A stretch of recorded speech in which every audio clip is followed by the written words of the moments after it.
$1 trillion or Musk walks. Is that really what's on the line this evening? No, frankly. You know, the structure of the proposed package is complicated. It is a 10-year proposal split into tranches. And all told, the total compensation would be $1 trillion in dollar value, right? But actually, what it is set against is a series of both operational and financial milestones. The operational ones are easy to understand. Musk has to deliver 20 million vehicles to customers, build 1 million robots, scale a robo-taxi service to 1 million cars. And on the financial target side, it's kind of classic stuff. Adjusted EBIT targets, market cap targets. The thing that's the sticking point for a lot of investors here, and for Musk himself, is voting power, which is just as the pay corresponds proportionally to each tranche as each milestone's unlocked. And how have those targets changed, though? Because I feel like the reporting over the last few months and years has kind of been moving of the goalposts, if you will.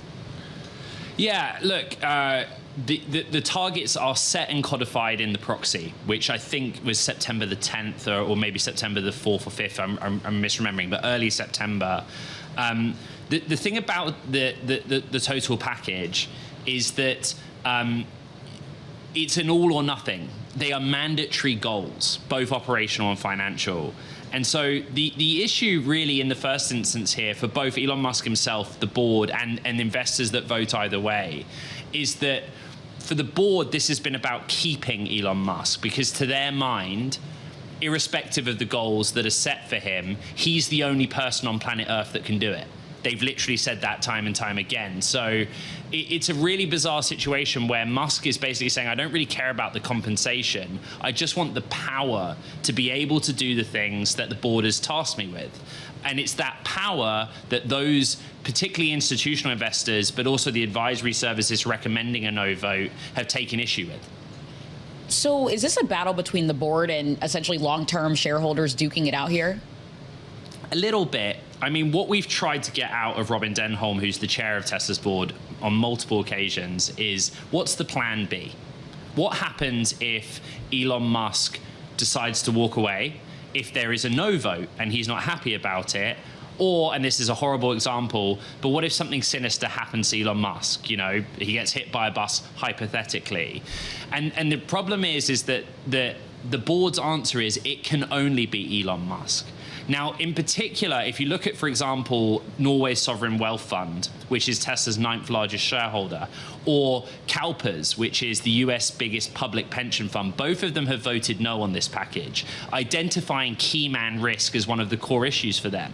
They're saying that there is too much faith being put in just one person here, hence Keyman risk. The board is saying it can only be Elon Musk, and those are two incongruous and competing ideas. Well, how has that changed over time? Because when I think of Tesla, I think of Elon Musk. When we were earlier this year, when he was working so closely within the White House administration, the question was, right, is he focused on Tesla, or is he focused on XAI or SpaceX or Doge? Has that actually shifted at all? In some sense, it goes back to your earlier question, mate, which is how has the package changed or the goals changed overall? One of the mandatory requirements, which is set against the later tranches of stock award, is that Musk participates in a succession plan. So as it's written in the proxy, Musk has to both draw up the succession plan, participate in it, and then have a success in finding a successor by year 10. So that is one of the fundamental differences this time around relative to, I guess, 2018's pay package. However, the difficulty in the communication the company's having with its investor base is they keep saying there isn't anyone on planet Earth who can possibly get anywhere near to what Elon Musk can do. So that's been the hard bit to pass. Like, hold on. You're saying Elon Musk has to help choose his successor, but you're also telling us that there just isn't anyone, internally or externally, who can do what he can do. I just want to touch on a redhead hitting the screen right now. Ford considering scrapping its electric version of the F-150 truck. That is according to the Wall Street Journal, though Ford hasn't made a final decision on the electric F-150. Ford shares not really moving. Ed, sticking with car makers, sticking with Tesla, one question for you with about 30 seconds left. The vote around investing in XAI, the intertwining of X, XAI, Tesla, SpaceX. Yep. What's on the docket today? This is a shareholder-initiated proposal. It's non-binding, and even in the event that shareholders vote in favor of it, the board has its discretion to decide what to do. But the idea is that, on the one hand, Tesla engineers already work very closely with XAI engineers and talent. That's a common thing across all of Elon Musk companies. On the other, the concern is, does Tesla end up footing the bill for a company that burns through cash? Frontier model labs like XAI have a lot of questions to answer about their business model and the capital expenditures needed to scale their data center infrastructure. Does Tesla and its shareholders want to foot the bill for that, is what this vote comes down to for many who are participating in it.